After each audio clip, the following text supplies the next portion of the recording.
Praise the lord. దేవునికి స్తోత్రం కలుగునుగాక. దేవుని బిడ్డలారా, ఉదయకాల సమయమున మీ అందరికీ నా శుభవందనాలు తెలియజేస్తూ ఉన్నానండి.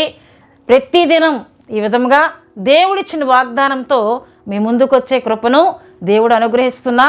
ఈ కృపను బట్టి నేను దేవుని స్తుతులు చెల్లిస్తూ ఉన్నానండి. హల్లెలూయా. దేవుని బిడ్డలారా, ప్రతిదినం వాగ్దానంతోనూ ప్రార్థనతోనూ దినమును ప్రారంభించుకునే కృపను, అంతేకాకుండా దినమంతయు దేవుని కృపను పొందుకునే కృపను, వాగ్దానము చేత వాక్యము చేత బలపరచబడే కృపను ఆయన బిడ్డలమైన మనందరికీ దేవుడు అనుగ్రహిస్తూ ఉన్నారండి. అందును బట్టి మనమందరం దేవుని స్తుతులు చెల్లించాలి. హల్లెలూయా. దేవుని బిడ్డలారా, ఈ దినము కూడా దేవుడు ఒక చక్కటి వాగ్దానం ద్వారా మనందరితో ఆయన మాట్లాడబోతున్నారు. ఆ వాగ్దాన వచనమును నేను చదువుతూ ఉన్నానండి. ఇర్మియా గ్రంథము 1వ అధ్యాయము 8వ వచనము నేను చదువుతున్నానండి. వారికి భయపడకము, నిన్ను విడిపించుటకు నేను నీకు తోడై ఉన్నాను, ఇదే యెహోవా వాక్కు అని దేవుని బిడ్డలారా ఇర్మియాతో మాట్లాడుతున్నట్లు ఇర్మియాకు దేవుడిస్తున్న వాగ్దానముగా ఇక్కడ ఈ వాగ్దాన వచనమును మనం చదువుతున్నాం. దేవుడు ఎందుకు భయపడకము, నిన్ను విడిపించుటకు నేను నీకు తోడై ఉన్నానని ఆయన ఒక ధైర్యాన్ని ఇస్తున్నారు అని ఇక్కడ వాక్యములో మనం చూసినట్లయితే, దేవుడు ఇర్మియాని పిలిచి అంటున్నారు, జనములకు ప్రవక్తగా నేను నిన్ను నియమించాను అని దేవుని బిడ్డలారా ఇర్మియాతో మాట్లాడుతున్నప్పుడు ఇర్మియా అంటూ ఉన్నాడు. చూడండి ప్రియ దేవుని బిడ్డలారా, దేవుని వాక్యంలో మనం చూసినట్లయితే 4వ వచనములో, యెహోవా వాక్కు నాకు ప్రత్యక్షమై ఇలాగూ సెలవిచ్చెను, గర్భములో నేను నిన్ను రూపింపక మునిపే నిన్ను ఎరిగితిని, నీవు గర్భము నుండి బయలుపడక మునిపే నేను నిన్ను ప్రతిష్ఠించి తిని, జనములకు ప్రవక్తగా నిన్ను నియమించి తిని అని దేవుడు ఇర్మియాతో మాట్లాడుతున్నప్పుడు ఇర్మియా అంటూ ఉన్నాడు, అందుకు అయ్యో ప్రభువా యెహోవా చిత్తగించుము, నేను బాలుడనే మాటలాడుటకు నాకు శక్తి చాలదని నేననగా. ఇక్కడ ఇర్మియా అంటూ ఉన్నాడు, అయ్యా నేను బాలుడను, నువ్వు నన్ను ప్రతిష్ఠించానంటున్నావు, జనములకు ప్రవక్తగా నన్ను నియమించానంటున్నావు, నేను ఇంకా బాలుడిగానే ఉన్నాను అని ఇర్మియా మాట్లాడుతున్నప్పుడు ఆయన అంటూ ఉన్నారు, యెహోవా నాకు ఎలాగో సెలవిచ్చును, నేను బాలుడను అనవద్దు, నేను నిన్ను పంపువారి అందుకు నువ్వు పోవలను, నీకు ఆజ్ఞాపించిన సంగతులన్నీ చెప్పవలను అని చెబుతూ వారికి భయపడకము. ఎవరికి భయపడొద్దని ఇక్కడ దేవుడు మాట్లాడుతున్నారంటే, రాజులకు ఆయన భయపడొద్దు అంటున్నారు, అధికారులకు భయపడొద్దు అంటున్నారు. ఏమండి, దేవుని వాక్యమును లోబడక తర్కించే మనుషులతో వారి యొద్ద నువ్వు భయపడొద్దు, నేను నీకు ఆజ్ఞాపించినవన్నీ ధైర్యంగా నువ్వు వెళ్ళి చెప్పు, నువ్వు భయపడవద్దు నిన్ను విడిపించడానికి. ఒకవేళ నేను ఆజ్ఞాపించి చెప్తూ ఉన్నప్పుడు వాళ్ళు నిన్ను శ్రమల పాలు చేస్తూ ఉన్నారా, నేను నిన్ను విడిపిస్తాను, నేను నీకు తోడై ఉన్నానని ఇక్కడ దేవుడు ఇర్మియా ప్రవక్తతో మాట్లాడుతున్నట్లు దేవుని వాక్యంలో మనం చూస్తున్నాం. హల్లెలూయా. దేవుని బిడ్డలారా, దేవుడు అంటున్నారు భయపడవద్దు.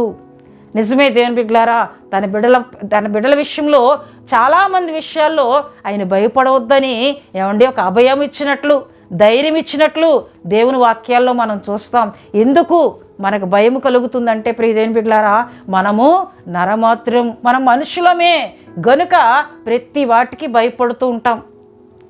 ఏదైనా చేయాలంటే భయపడే తత్వము గనుకనే దేవుడు మనల్ని చూస్తున్నారు గనక, ఆయన మనల్ని అర్థం చేసుకుంటున్నారు, మనం బలహీనమని ఆయన ఎరిగి ఉన్నారు గనక భయపడవద్దు, నేను నీకు తోడై ఉన్నానని ఒక చక్కటి ధైర్యం ఇచ్చే దేవునిగా, అభయం ఇచ్చే దేవునిగా దేవుని మనం చూస్తున్నాం. యెహోషువతో కూడా దేవుడు అంటున్నారు కదా, మోషే తర్వాత యెహోషువ ఇశ్రాయేలు ప్రజలను నడిపించాలి, ఇశ్రాయేలు ప్రజలందరినీ కూడా కానాను దేశంలోకి తీసుకొని వెళ్ళాలి, ఇది నేను ఎలా చేయగలను? మోషే నాయకుడిగా ఉన్నప్పుడు మోషే దగ్గర ఒక పరిచారకుడిగా ఉండేవాడు యెహోషువ.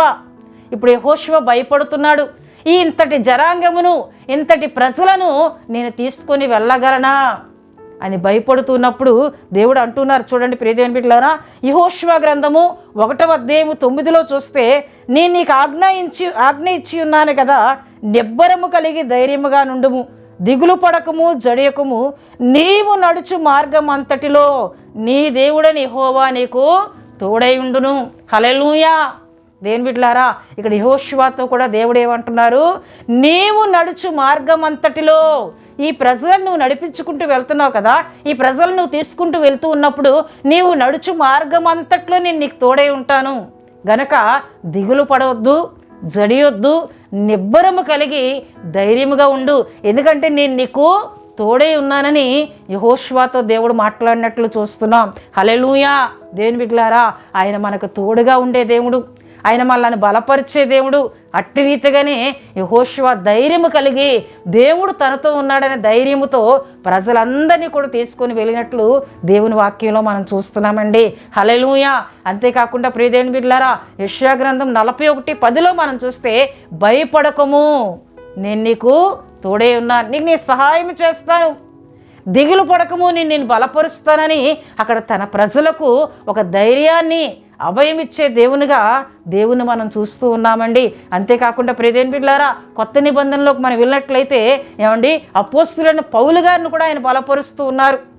దేవుని బిడ్డలారా, అపోస్తలుడైన పౌలు ఏమండి చాలా స్థలాల్లో ఆయన నిలబడి మాట్లాడుతూ ఉన్నప్పుడు ఆయన కొన్ని సందర్భాల్లో ధైర్యం కోల్పోయే పరిస్థితులు ఏర్పడినప్పుడు, ఆయన తరికించే మనుషులు, ఆయన ఎదిరించే మనుషుల దగ్గర నేను ఎలా మాట్లాడగలను అని పౌలు భయపడుతూ ఉన్నప్పుడు దేవుడు పౌలుతో అంటున్నారు. చూడండి దేవుని బిడ్డలారా, అపోస్తుల కార్యములు 18వ అధ్యాయము దేవుని బిడ్డలారా 9లో మనం చూసినట్లయితే, రాత్రి వేళ దర్శనమందు ప్రభువు, నీవు భయపడక మాట్లాడము, మౌనంగా ఉండకము, నేను నీకు తోడై ఉన్నాను, నీకు హాని చేయుటకు నీ మీదకి ఎవడునూ రాడు, ఈ పట్టణములో నాకు బహు జనమున్నదని పౌలుతో చెప్పగా. హల్లెలూయా, హల్లెలూయా. నువ్వు భయపడవద్దు, నేను నీకు తోడుగా ఉన్నాను, ఈ పట్టణములో బహు జనముంది, ఈ జనమంతటి నేను రక్షించుకోబోతున్నాను నీ ద్వారా, నువ్వు వెళ్ళి ధైర్యంగా మాట్లాడు అని పౌలును ఆయన బలపరుస్తున్నారు. ఎవరు కూడా నీకు ఎటువంటి హాని చేయరు, ఎందుకంటే నేను నీకు తోడుగా ఉన్నానని ఇక్కడ పౌలు గారితో మాట్లాడుతున్నట్లు దేవుని బిడ్డలారా దేవుని వాక్యంలో మనం చూస్తూ ఉన్నాం. అలా మనం చెప్పుకుంటూ వెళ్తే ప్రియ దేవుని బిడ్డలారా, దేవుడు తన ప్రజలను ఇట్టి రీతిగా బలపరిచిన సందర్భాలు ఎన్నో మనకు కనిపిస్తూ ఉంటాయి. ఎందుకంటే ప్రియ దేవుని బిడ్డలారా, ఇక్కడ పౌల్లో ఒక రకమైన భయమును మనం చూస్తున్నాం, అక్కడ యెహోషువలో ఒక రకమైన భయమును మనం చూస్తున్నాం, ఇర్మియాలో ఒక రకమైన భయమును మనం చూస్తున్నాం. దాన్ని ఎరిగి ఉన్న దేవుడు భయపడవద్దు, నేను నీకు తోడుగా ఉన్నాను అని ధైర్యం ఇచ్చి వారిని వాడుకున్నట్లు దేవుని వాక్యంలో మనం చూస్తున్నామండి. హల్లెలూయా, హల్లెలూయా. దేవుని బిడ్డలారా, మనకు ఆయన తోడుగా ఉండే దేవుడు, మళ్ళా ఆయన బలపరిచే దేవుడు. మనం ఏ విషయంలో భయపడుతూ ఉన్నా నువ్వు భయపడవద్దు, ఎందుకంటే సర్వశక్తి కలిగిన దేవుడినే నేను నీతో ఉన్నాను, నేను బలపరుస్తాను, నేను నీకు సహాయం చేస్తానని ఉదయకాల సమయంలో ఆయన మాట్లాడుతున్నారు. చాలా సందర్భాల్లో కుటుంబంలో ఉన్న సమస్యలకు భయపడతాం. ఏమండి, కొంతమంది భార్యాభర్తలు వారి కుటుంబంలోని యవన బిడ్డల కొరకు భయపడతారు. వీరిని మేము ఎలా స్థిరపరచగలం, వీరి భవిష్యత్తులు ఎలా ఉంటాయి, వీరికి మేము ఎలా వివాహాలు చేయగలం, వీరికి ఎలా మేము స్థిరపరిచి వీరిని ఒక కుటుంబాలుగా మేము చేయగలం అని చాలామంది తల్లిదండ్రులు భయపడుతూ ఉంటారు. దేవుడు అంటున్నారు, భయపడవద్దు, నేను మీకు తోడుగా ఉన్నాను, మీ బిడ్డల జీవితాలు నేను ఆశీర్వదిస్తాను, మీరు భయపడవద్దు, మీకు నేను తోడుగా ఉన్నాను, మీకు నేను సహాయం చేస్తానని ఉదయకాల సమయంలో దేవుడు మాట్లాడుతున్నారండి. చాలామంది అనారోగ్యములకు భయపడుతూ ఉంటారు. ఈ అనారోగ్యం నన్ను విడవట్లేదు, ఇది నన్ను ఎక్కడికి తీసుకుని వెళ్తుందో, మరణానికి నడిపిస్తుందేమో, నేను మరణించినట్లయితే నా బిడ్డల భవిష్యత్తులు ఏమవుతాయి, నా కుటుంబం ఏమవుతుంది అని చాలామంది భయపడుతూ ఉంటారు.